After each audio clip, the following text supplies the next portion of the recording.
Good evening, everyone, and welcome to another episode of the Too Many Guys Soccer Show. But this is going to be a Too Many Guys Shorts. We've had a lot of press releases recently on the on the recent drama that's occurred in the U.S. men's national team, and we had to jump on and discuss it before it kind of got a little stale. We are going to take advantage of the fact that this is a football story that's being talked about at a time when American soccer and American football, world football, is not the most prominent topic.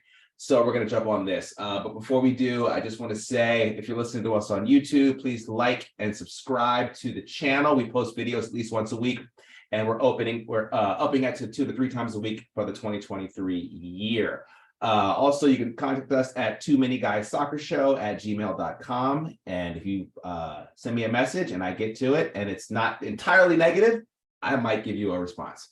So I'm joined this week by I'm joined this evening by USA Rob. He has been following this story pretty closely for the last month, and he pointed out this was more to it than this when this initially started back in December. And I know, me included, I was not one that thought this was that much of a big deal. So we were sorely mistaken, and Rob is going to dig into us and kind of give us a recap on that. And we're also joined by Bert the Brazilian. He's going to help us out, giving us a little bit of perspective of what it's like for a fan that follows a country that is rooted in absolute soccer, and seeing how these types of things that have occurred that he's seen in Brazil, and how a U.S. team could actually come out of this, and actually how does this look to the outside world about a U.S. team that can compete to some respect with some of the big boys occasionally, but the U.S. is trying to take the next step in soccer, and the world is, like it or not, the world's actually paying attention to us for once. So Rob, how about you recap this story and get us going on this, man? What's going on here, man? brother?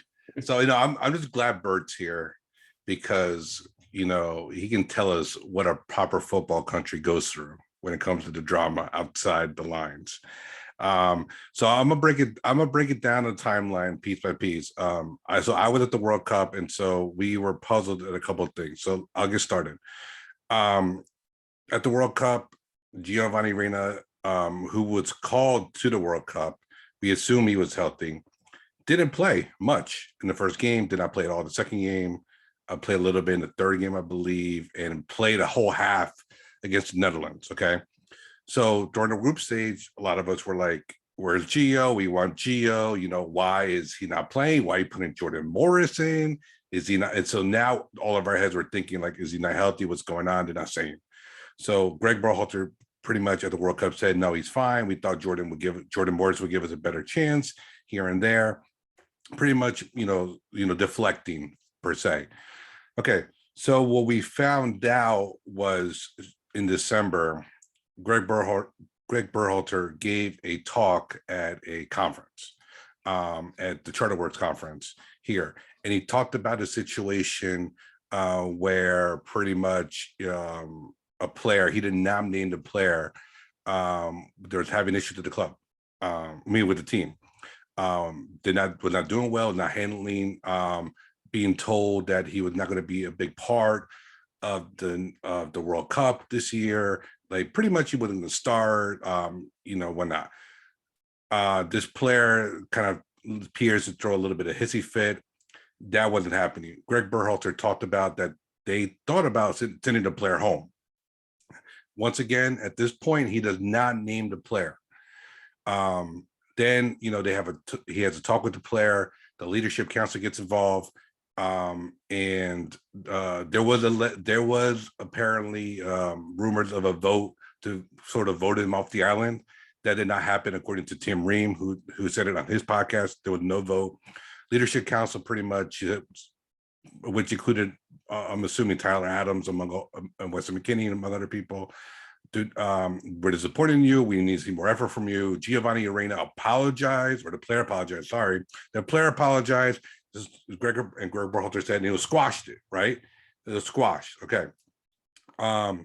Then now, obviously, people are wondering, who is this player? We don't know who this player is. Does not name the player. Automatically, we're all assuming Giovanni Reyna. There's rumbling that it was Giovanni Reyna, from various reporters, various sources on the ground. Because it just makes sense. Like, this player, Giovanni Reyna, was a star player, did not get much playing time until like PRT apologized. Okay, so that's that. So that's pretty much what Gregg Berhalter said. The next day, pretty much Giovanni Reyna confirmed it, that it was him. Had a 4-paragraph press release on his Instagram, and the 4th paragraph, which was unnecessary, but this is the one that added heat. And it says, I quote, "I am disappointed that there is continuing coverage of this matter, as well as some highly fictionalized versions of these events, and extremely surprised that anyone on the U.S. men's team staff will contribute to it. Coach Berhalter has always said that the issues that arise with the team will stay in-house, so we can focus on team unity and progress." Okay, so pretty much Giovanni Reyna is pissed off that Gregg Berhalter told the story and sort of outed him without even naming him, because people put 2 and 2 together. Okay. Along the way, at this point in time, we are hearing rumblings, not confirmed at all, that Claudia Reyna was really upset about what's going on with the situation on the ground in Qatar, that Danielle Reyna, Giovanni Reyna's mom, was crying about it as well, also visibly upset. Not confirmed. That's all we've only heard. Okay. So at this point, we're like, Giovanni Reyna's upset. There's a friction here between Berhalter. Contract expired on December 31st, so he's no longer under contract by U.S. Men's Soccer. So at this point, a lot of us fans were thinking that he's not coming back. There's no way to come back, or there's no way that Giovanni will be coming back to the national team, or Gregg won't be coming back as coach either. So we don't know, right? Okay. Fast forward to yesterday. Gregg Berhalter, on an unverified Twitter account, he made it just for this, okay, put out a statement. And it's a long statement. It's a 2-page statement. But pretty much what it said was that him and his wife, Rosalind, had a domestic violence situation when they were 18 years old at a local bar, and he kicked her. Okay, then because of that incident, they separated. Gregg Berhalter says he got counseling for the matter, and to pretty much rehabilitate himself and figure himself out.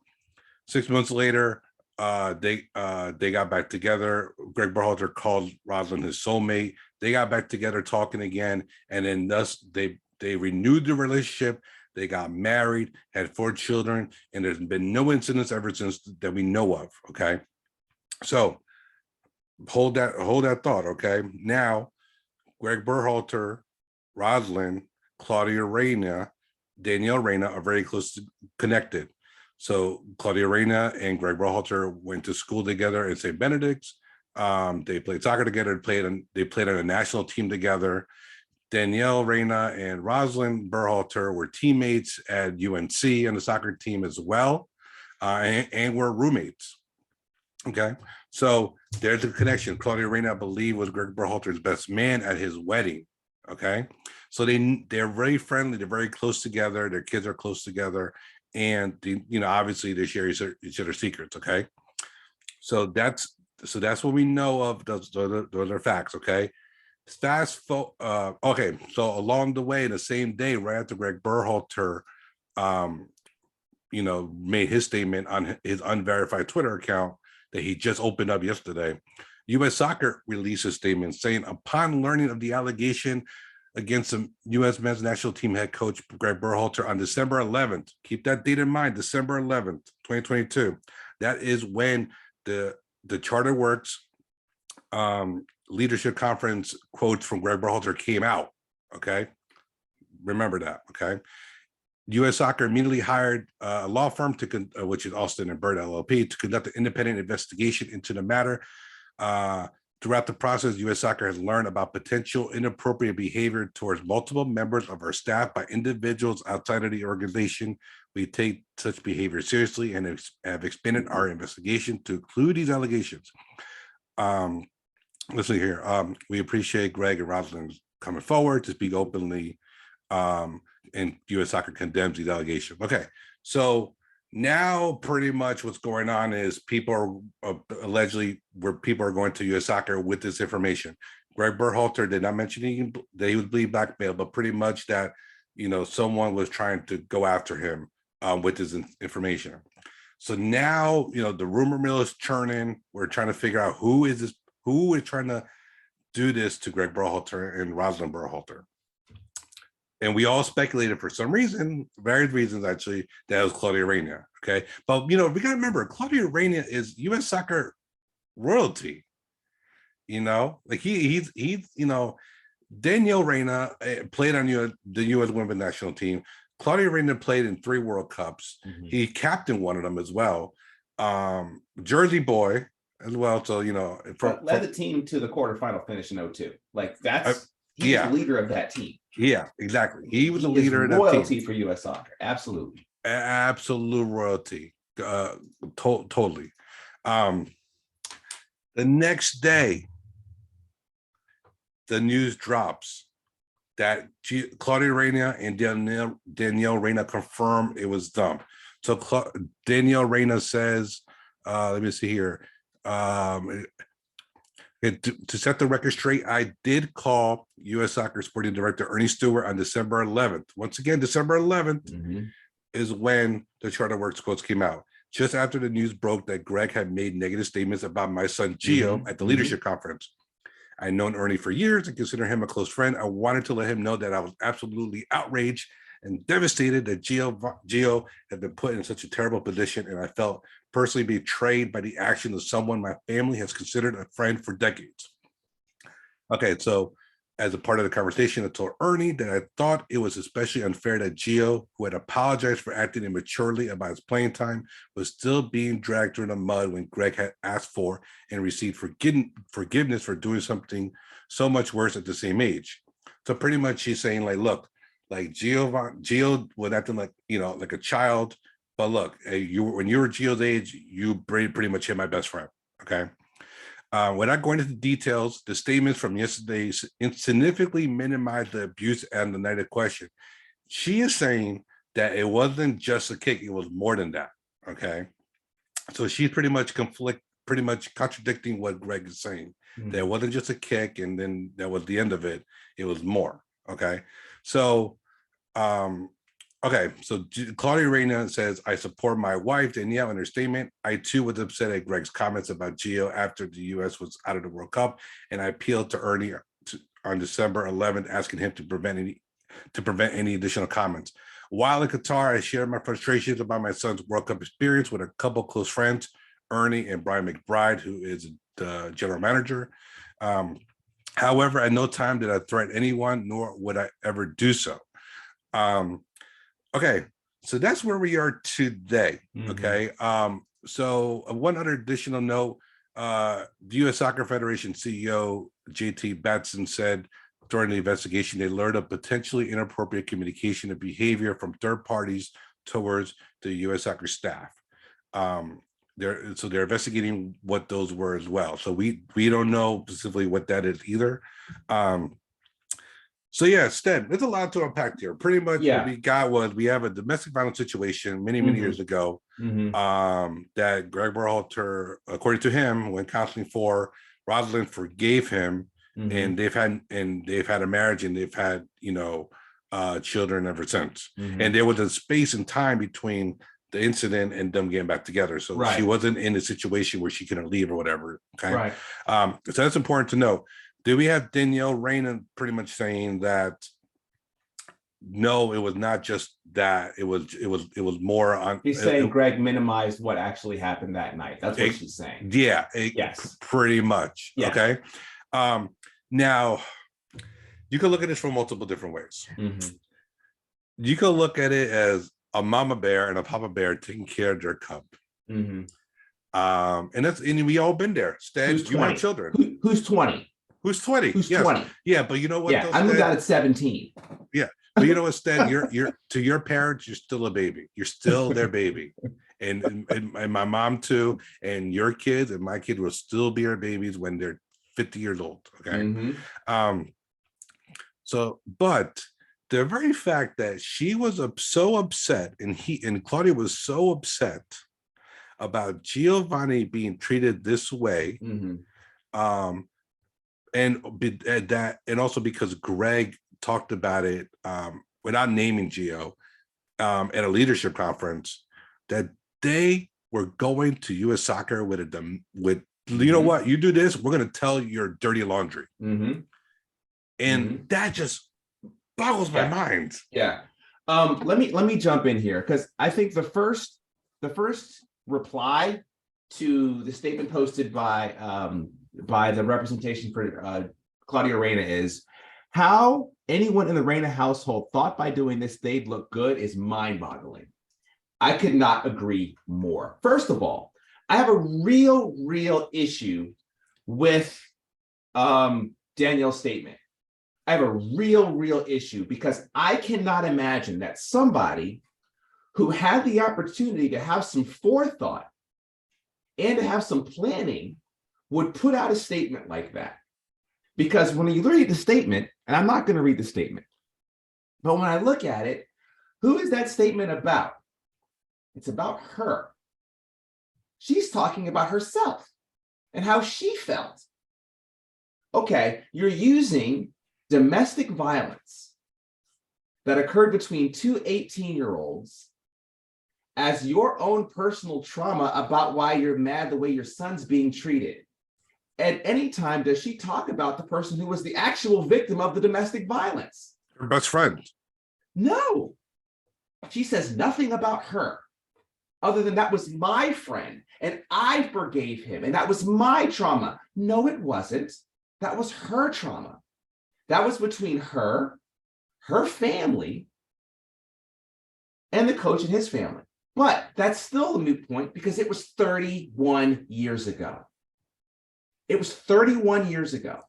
And she flat out says, I only did it because I was mad at the way a professional coach that's representing an entire country's football team treated my little boy, who's been a pro soccer player since he was 17. That is unbelievable. She didn't have the thought to go, let me rethink this. I clearly made a mistake here. And then she even says, I'm not blaming Ernie. What are you talking about? What did Ernie Stewart do? Ernie Stewart, you mean to tell me that you're upset that I'm sorry that this information became public, and I regret I played a role in reopening wounds from the past? Do you really think that you could take something like a domestic violence allegation, take it to U.S. Soccer, in light of what's been happening with some of the NWSL teams, in light of what's been happening recently, and expect him to go, yeah, I'll just go talk to Gregg and say, don't treat Gio like that anymore? No, of course he's going to have to open an investigation. Yeah, Gregg has to. Gregg was still under contract. Yeah. So Ernie has to do. Ernie owed it to U.S. Soccer, who had to put out this big statement about all the stuff with the NWSL. Cindy Cohn has been dealing with it. So he has to, like, oh shit, I have to do all this freaking paperwork. Got to get these lawyers involved. I have to dot my I's and cross my T's to make sure everything's kosher. Right. And she's treating the U.S. national team the same way that I'm sure her parents and maybe Gregg Berhalter's parents, for all I know, did at St. Benedict's Preparatory School. This is prep school stuff. And I know. I worked at a prep school for almost 20 years. I know. That's what this is. Like, this is so insane to me that they couldn't see outside of their own bubble that goes, the person who's going to look bad and the person who's going to pay for this the most is your son. That's who's going to pay for this the most. Yeah. Our host, Mike, said it best. This could spell the end of his national team career. Yeah, all right. The U.S. is not hurting for players like they used to be, that we need a Giovanni Reyna. We don't. We don't. They might Kareem Benzema him. He might get Kareem Benzema. And all I'm saying is, if you really wanted to protect your son, this is the worst thing you could possibly do, because what you didn't let him do is you didn't let him grow up. Giovanni already handled it. But also, Giovanni, your immaturity showed by the fact that you're upset that it got leaked. Hello, this is pro sports. Everything gets leaked. You grew up in the ESPN generation. You grew up in the internet generation. You know everything gets leaked. And if you had half a brain and actually listened to what Berhalter said in the conference, he actually complimented you. Yeah, Berhalter complimented him. Yeah. And I will say that when he says this, when he goes, where was it? He said they took real ownership of that process, and from that there was no issue with this player. As a coach, the way you can deal with things most appropriate is going back to your values, because it's difficult to send a player home. It's going to be a massive controversy. You've been reading that, but we were prepared for it because he wasn't meeting the standards and the group was well prepared to deal with it. So he said, you were screwing up. The group, your teammates dealt with you and you apologized like an adult. You need to get out of your own way, get your head out of your ass, and stop acting like a child. Because when you sign a professional contract, you're not a child anymore. You're not a child anymore. You have to behave like an adult. And what's really, really gross is your parents clearly didn't let you do that when they should have. And the fact that mommy is still mad at something that every coach has experienced throughout and expected special treatment primarily because you guys are family friends. Look, I used to work for a guy who said he would not hire a husband if the wife already worked at the school and vice versa. And I was just a teacher. And he was like, no, because it leads to this kind of stuff.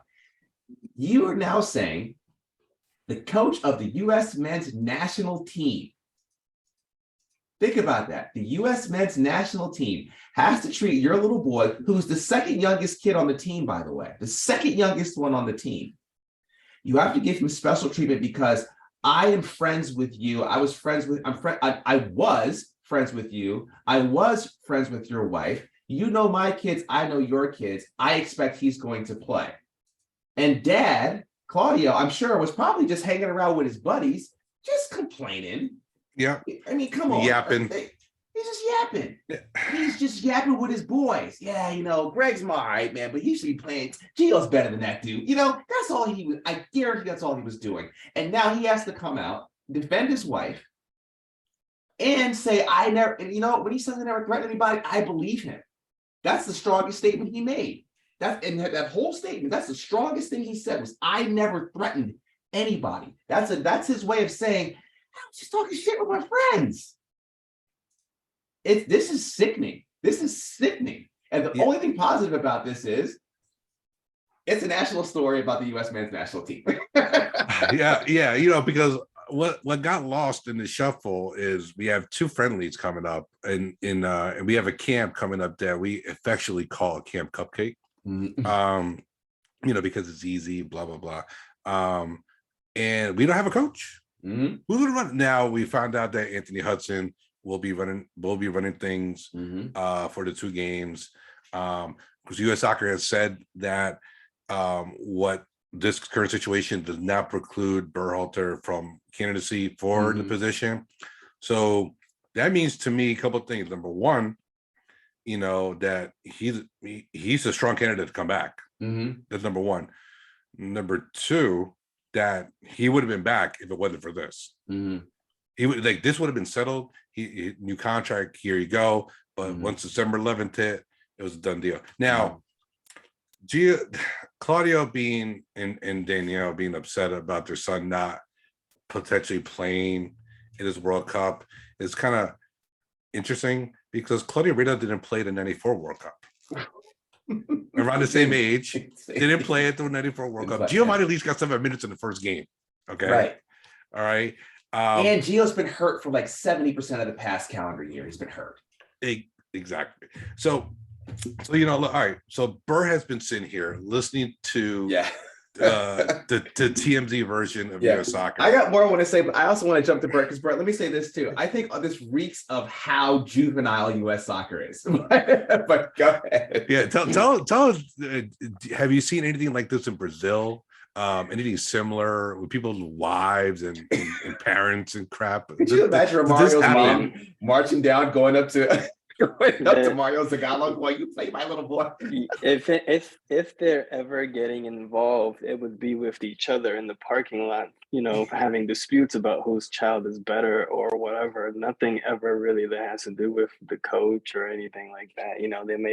You might find parents putting bad mouthing referees and things like that, right? And there's national news about that, but it's like, nah. And I think, Steve, you said it nail on the head. I worked at boarding schools as well in private school life, and like, this is literally, right, private school and boarding school at times is a microcosm of society. Well, this is like what we talk about, what I used to talk about with my teens and all that. Like, this is a small picture of the big world, right? Like, and that this is literally them taking that out of there and putting it into the national spotlight, because the audacity. I had not read the full statement either, and I kind of looked at it right now, and just the one part, my eyes went directly to it that said I supported her through the trauma that followed. But and it's just like you said, right? You're making a connection to something that completely is irrelevant to your child's professional career and whether or not they got playing time, and you're trying to justify.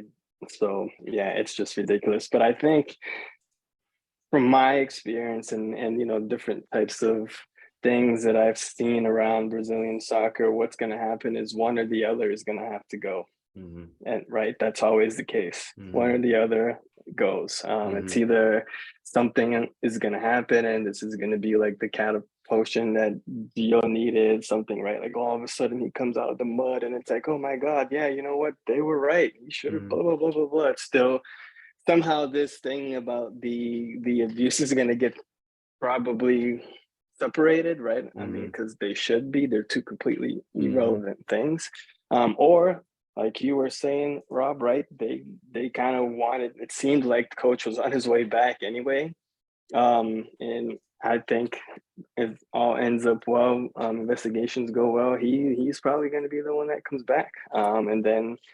Gio's going to be in the battle for the rest of his career and have that taint of like you said, I think Benzema kind of, right, of like what could have been. Yeah. We will never know. Yeah. I agree, but I'm going to say that I think they both have to go. I do. They both have to go. They both have to go. Berhalter, I'm sorry that you have to be a casualty of their arrogance, but they both have to go now. I mean, Chelsea Mike brought up a good point too, but look, we all know what the popular sports were before we were born in the United States. What were the popular sports? Most popular sports were basketball, gridiron football, baseball, boxing, track. Okay. These games have not slowly, but systematically, on purpose, have been taken over by people who are of less means because it is an avenue to better their situation, especially something like boxing. I mean, a lot of these kids are poor inner city kids or poor backwoods rural kids who that's their way out. That's their way out. Soccer in the United States has never been viewed as a way out. Jurgen Klinsmann also said this, which is why the U.S. will never be able to compete at this level. You have parents who are paying thousands and thousands and thousands of dollars to play the second cheapest game in the world. The only game that's cheaper than soccer is running a foot race. That's it. I got a good buddy from Somalia. They played soccer every day. They didn't even have a ball. They went and got their socks. Make a sock ball, go out and play. Yeah. That's what Before this I came game to is. the U.S., that's what I did in That's Brazil. what this game is. That's what this game is. I played on the beach in the Virgin Islands where my grandfather's from every day. Blast. That's what this game is. And now you have people playing thousands and thousands and thousands of dollars to get on these travel teams, hire a professional coach. Now, granted, it does not take much to be a professional coach in the United States. It does not. Especially if you have an accent from somewhere else other than here. If you have South American accent, English accent, and now in this area, if you sound like you are from Nigeria or something like that, boom, you get instant credibility. So you now have this situation where you have parents who are paying all this money, and Chelsea Mike said this very eloquently, and they expect a return on their investment. They expect a return.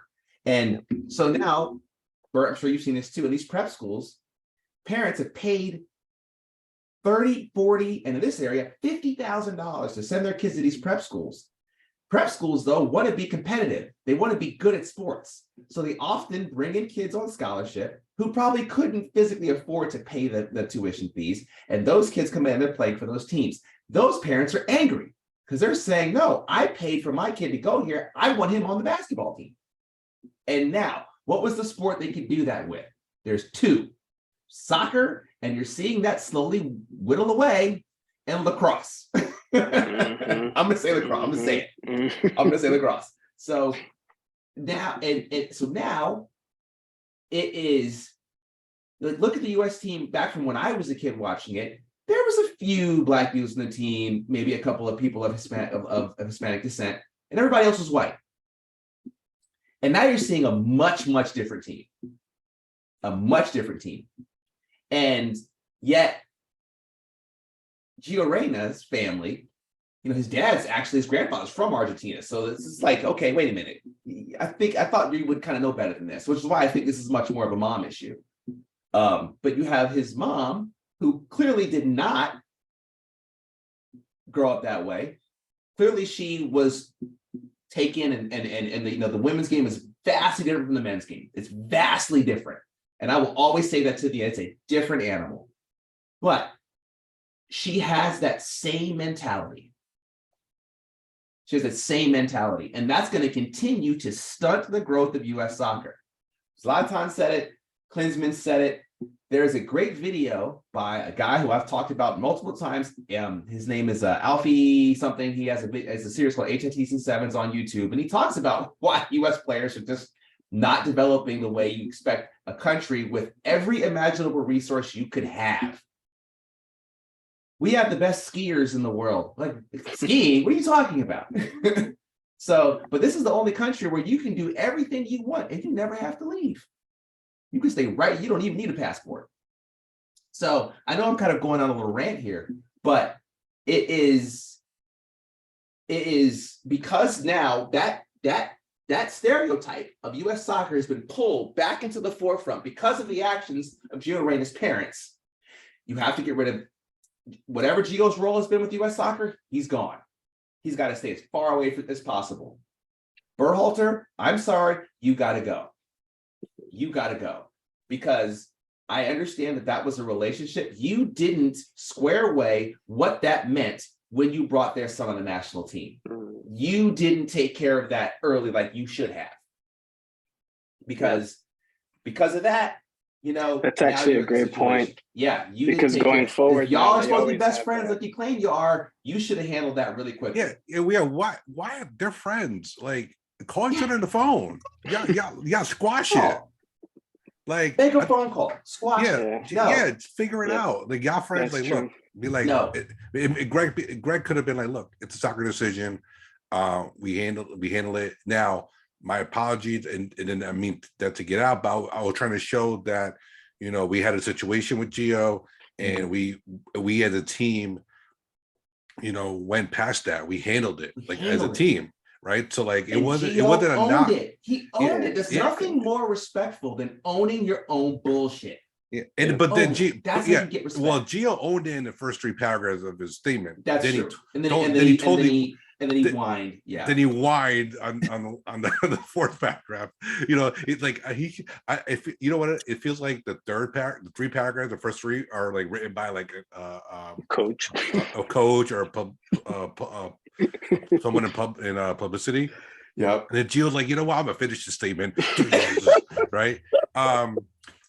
So I have so many questions. Like, all right, so honestly, does Gregg want the job anymore? I mean, like at this point, like if he has offers from clubs, just go. He like, should. Just offers from clubs. Yeah, just go. If I was an MLS owner, yeah, for sure. He did stuff he did good things with the crew. For sure. So that's what I'm saying. Like he could easily go there. Like, what did he win? I think they won, right? MLS Cup. I think they did win an MLS Cup. Yeah, I think that was 2020. Yeah, I think they did. They beat the Sounders. I remember. I'm pretty sure they did. Yeah. Okay. So he's done. Like he has done good things to the club. All right. So that's that. All right. Now, if you're Austin FC, what do you do with Claudia Reyna? Like you now we don't know what's going on with the investigation because we don't know because for Claudio saying he didn't, but for all we know, Claudio said, you know what, I'm going to ruin you, Gregg Berhalter, or I want to ruin this guy. Can you trust someone like that? Like, No. come on. Like, no. I'm sorry. The moment he stepped out to support his wife with that statement, I never threatened anybody. Yeah, I'd like, okay, I'm sorry, dude. You got to go away for a while. Yeah. I think Austin FC needs to just go, look, man, you got to go away. You need to just go home, coach some clinics or whatever. Just go away. Yeah. You'll come back and, this is stuff blows over. It'll blow over eventually, then you come back. But you got to go away for a while. Everybody's got it. If I had any control over any of these facilities, I would tell them all, you guys got to go away. Because we can't move forward as long as you're still here. You can't move forward. Berhalter, and especially as a U.S. team coach, Berhalter's not that great of a coach. He's not. And I think with the way U.S. played in the last World Cup, with the talent that they had, we all said what the problem was. They don't have anybody who can score any goals. Okay, so go address that issue, but you have talent. You could easily find a much more serviceable coach who could do more with that squad than Berhalter could. So I just don't see the upside in bringing him back. You're going to bring him back again so he can get to a knockout stage now. Because like it or not, you're going to have to beat a team like the Netherlands. You're going to have to beat a team like Belgium. When you got to the quarterfinals, who'd you beat? You beat Mexico. Well, you play Mexico all the time. That's a big deal. And then the last time you had a shot to go to quarter, you lost to Ghana. So So it's like if US truly thinks they're going to compete, you're going to have to beat one of those teams. You're not going to beat one of those teams if you have prep school crap going on in your organization. It's just childish stuff, man. It's childish. I can't believe we're here. Like, not how you wanted to become national news, but hey. Look. All right. It's still not as bad as Kareem trying to blackmail Valbuena. All right, that's true. That's true. It's now I know Brazil has a couple issues with like Neymar and his sister that she pretty much leaves wherever he is at to go celebrate her birthday. I mean, so that's a family drama, but then that's not national team drama, right? Yeah. It's national Brazilian news drama, because they're but even then, that's not nearly. This is, I mean, Chelsea Mike is hilarious. He was like, dude, I guess Gio's mom's not bringing orange slices to this for halftime anymore. This is so childish. This is so childish. Having coached youth soccer, like 13 and below, no certification, nothing, having coached those levels, this is the kind of crap that you deal with that. And where you got to tell a parent, don't worry, I'll play him next game. It's okay. Blah, blah, blah. You got to rub mom's back, tell her everything's going to be all right. The kid doesn't even really care half the time. So, it's and dad's in the back, cussing and saying how, great their child is and everything. It's so, I mean, I'll throw this out there for all of us coaches out here, because we know most of the parents of the kids that we've coached in soccer didn't play soccer. They didn't play. They don't know. So they're like, oh, they're great in their rec team. Well, that's because it's called rec, short for recreation. Come on, man. It's like, that's what this reeks of that. And living in the DC area, there's all kinds of clubs that are coming there, and they're just like, Spurs are here fleecing money. Manchester City's here taking money. Arsenal does a camp here. They're just taking money. Just taking it. There's organization. I mean, I'm not going to name the names of the specific organizations here, but they have coaches here that are from other parts of the world, and these people are paying. I know a guy who makes 60%. He makes 60% of his teaching salary he makes outside of that simply coaching. Like, these are kids who are 8 and 9 and 10 years old. Roll a ball in the street. Tell them to go learn that way. Yep, exactly. Get your buddies. Why are American kids so good at basketball? Because they play street ball. They go and play. They just play, and it's embarrassing. It's just flat out embarrassing. And I guarantee Ernie Stewart is sitting there just going like, oh my God. Why do I have to deal with this crap? Why do I have to deal with this crap? Sure. And also, I'm going to say this too. Rosalind Berhalter, I am very, very, very sorry. Yeah. I'm No. very, very absolutely. sorry. Yeah, You should not have to deal with this. She has to Absolutely. relive this. You have to relive this. Yep. And I'm so sorry all for you. Not only does she have to relive what happened, and she had to relive like all the stuff she was going through, but then she has to realize her best friend, her roommate in college, betrayed her, Sold her out. Yep. sold her out Sold her because her kid wasn't getting played. Wasn't getting playing time at the World Cup when you're 20 years old. Yep. That's the toughest part right there. And his funny thing is, the next World Cup, he's not even going to be 25. He's going to be 23 because his birthday's not. He just turned 20. Yeah, during He's going to be 23 years old. He's still an idiot. You know, your brain doesn't finish forming until you're 25 anyway. He's only going to be 23. It's Dio, if you haven't already, move out of the house. Move out. Move out. Go get your own apartment. Tell your mom to not keep your room together anymore. Move out. Move out. I am rarely this emphatic about these sorts of things, but our chat line was going crazy. All of you fans out there the 5 of you listen to this show who aren't on the chat line, I'll tell you right now, all of us have coached soccer at some level. Everybody had a story. Either you've coached or you're a parent of a kid. You know, there's nothing worse though, I think, as a parent of one of these, is when your kid's good. Your kid's really good. Yeah, that's bad. Yeah, that's bad. Yeah, because everybody else. I got a buddy whose son had a couple of tryouts with Fulham. Ended up playing soccer at Georgetown, won a national championship. And the crap he would tell me that parents would say to him, I was like, it's ridiculous. It's ridiculous. Sorry, go play lacrosse. Go play lacrosse. It's just ridiculous. This is the everyman game. This is the everyman game. You know, this is just sad. It's sad, but it's a national story. And some positive. Oh yeah, it's such a national story. I freaking love it. Hey, Rob, why don't you wrap us up, Rob? Let's Rob, man. let me ask you this though.